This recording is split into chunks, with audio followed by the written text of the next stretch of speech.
dari kelompok 3 akan membahas tentang kebijakan pemerintah di Sulawesi Tengah yang berkaitan dengan aspek politik, ekonomi, sosial, dan sebagainya.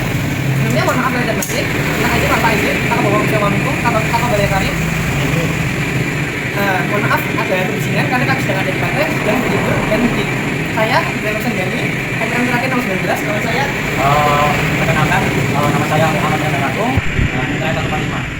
Perkenalkan, nama saya Salman Pak NPM dari 145. Saya Sadran Nurmansyah, NPM terakhir 078. selamat datang videonya. Sampai guys. Baik, saya akan menjelaskan tentang analisis politik yang ada di Sulawesi Tengah, yaitu yang pertama ada pengaruh elit lokal dan koalisi politik. Perencanaan pembangunan sering dipengaruhi oleh kepentingan elit politik lokal, terutama dalam alokasi proyek infrastruktur besar, misalnya seperti pembangunan pelabuhan atau jalan tol. Yang kedua yaitu ada desentralisasi dan otonomi daerah.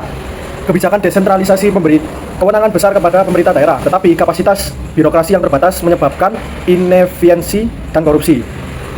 Yang ketiga yaitu ada konflik kepentingan pusat daerah, yaitu kebijakan nasional, misalnya seperti hilirisasi tambang, kadang bertabrakan dengan kepentingan lokal, seperti perlindungan lingkungan atau hak masyarakat adat. Yang keempat yaitu ada politik identitas dan stabilitas. Isu SARA atau suku agama ras di Sulawesi Tengah, misal seperti konflik Poso, mempengaruhi prioritas pembangunan seperti program rekonsiliasi dan pemberdayaan masyarakat rentan konflik. Sekian dari penjelasan saya, terima kasih. Kritik dari aspek politik dan sosial. Yang pertama adalah segi politik. Pertama adalah pembangunan cenderung terkooptasi oleh elit politik dan pengusaha, mengabaikan prinsip pro rakyat. Yang kedua adalah inkonsistensi kebijakan akibat pergantian kepemimpinan daerah setiap 5 tahun sekali, menghambat keberlanjutan program.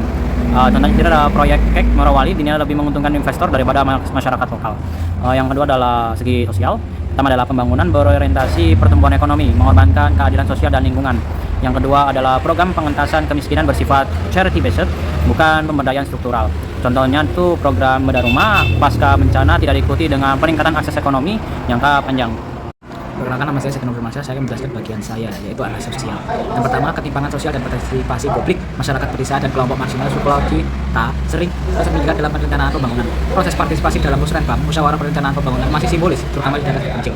2. Dampak pembangunan pada sistem sosial. Pembangunan infrastruktur skala besar, misal bendungan dan tambang, mengancam mata pencaharian tradisional, petani dan nelayan, dan memicu konflik lahan. Urbanisasi cepat di Palu pasca bencana memperlebar kesenjangan sosial antara pendatang dan penduduk asli. Ketiga, resiliensi sosial pasca bencana.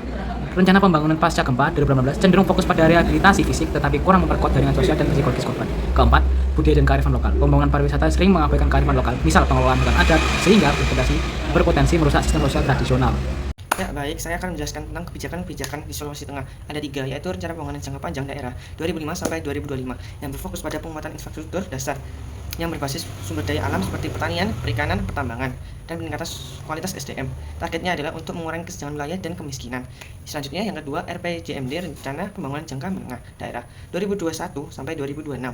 Prioritas infrastruktur transportasi seperti jalan, pelabuhan, pariwisata berbasis ekologi, meningkatkan akses pendidikan dan kesehatan, serta penguatan ketahanan bencana pasca gempa Palu 2018. Program unggulan, pengembangan kawasan ekonomi khususnya di Palu dan Morowali.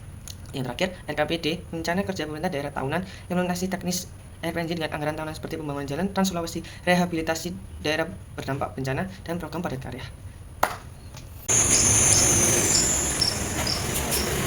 Ya, sekarang kami lagi di hutan. Karena tadi di pantai kepanasan. Oke, mohon maaf ada salah kata. Kami undur diri karena kesimpulan hanya milik Tuhan. Terima kasih. Terima kasih.